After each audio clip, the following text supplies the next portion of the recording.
Welcome to lesson 1.4, which is multiplying fractions. Today we're going to work on multiplying mixed numbers. This is page 36 in lesson 1.4.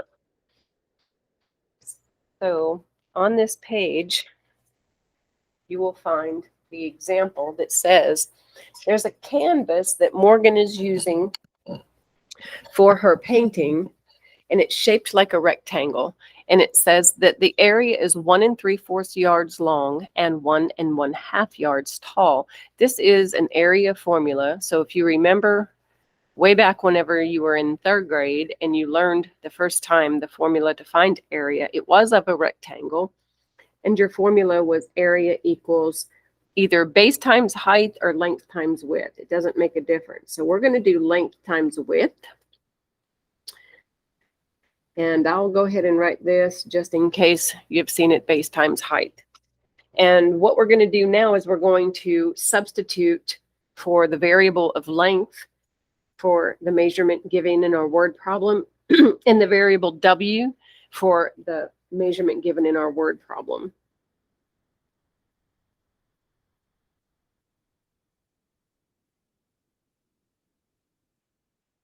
Anytime you have variables that sit right next to each other, it definitely means that you're going to be multiplying them. That's why I substituted the invisible multiplication symbol with the multiplication symbol. Now we're looking at a mixed number multiplied by a mixed number, which we can't do that. What we have to do is we have to convert it to an improper fraction. And we did have a little bit of class practice on that. Because I knew that would lay the groundwork for what we're getting into for this particular module. So what we're going to do is we're going to multiply our denominator times our whole number in this direction. And then we're going to add the numerator pieces. We're putting the fraction all back into its pieces. Okay. So this is going to look like 4 times 1 plus 3.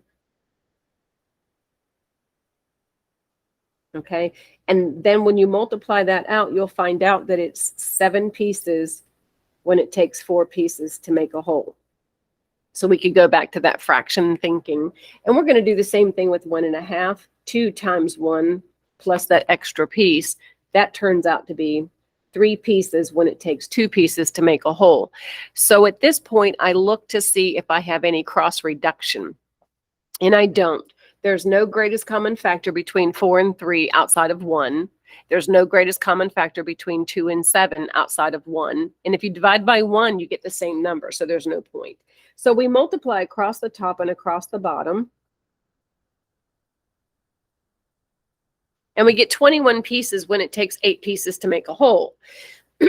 So I have to simplify this back into a mixed number. If I have 21 pieces, I should be able to pull some wholes out of that. And from the looks of it, I can pull 2 sets out. So that would be using up 16 of the 21 because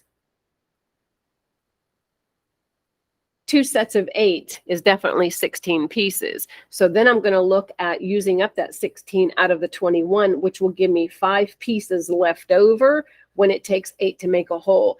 And so it's going to end up being the square footage on that, or the area is going to be 2 5/8 squared yards.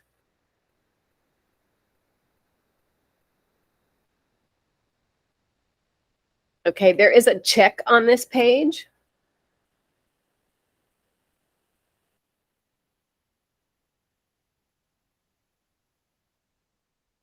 And the check says that, oh, no, that's the motorcycle. Hold on. Well, I thought there was a check on this page. Here it is. A recipe for a certain kind of bread calls for 2 3/4 cups of milk. Juliet wants to make a batch of bread that is 1 1/2 times the size of the recipe, which is a strange amount, but okay, we'll go there.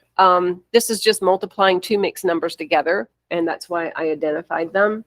So it's going to be 2 and 3/4 times your 1.5.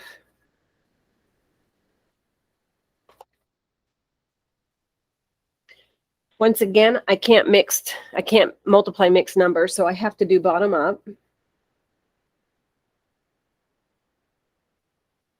And change them back into improper fractions. So this is going to look like 2 times, well, yeah, 2 times 4 plus 3.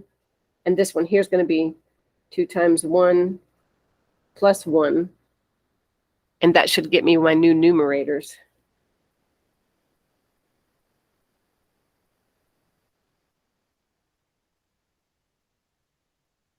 Okay, once again, I'm looking to do cross reduction as we've learned in the earlier lesson. 4 and 3 have a greatest common factor of 1, so there's nothing there.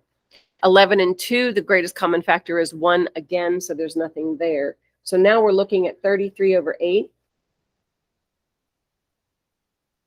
And then I'm going to pull out how many 33s I can do from the 8. And it looks like maybe 4 sets, because that would use up 32, because 4 times 8 is 32.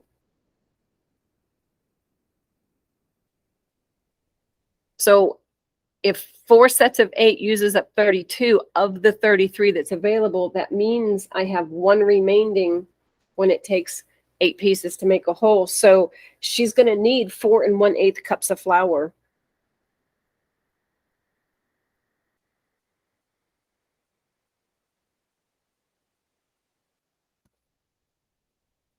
And that is all for page 36. Thank you for watching.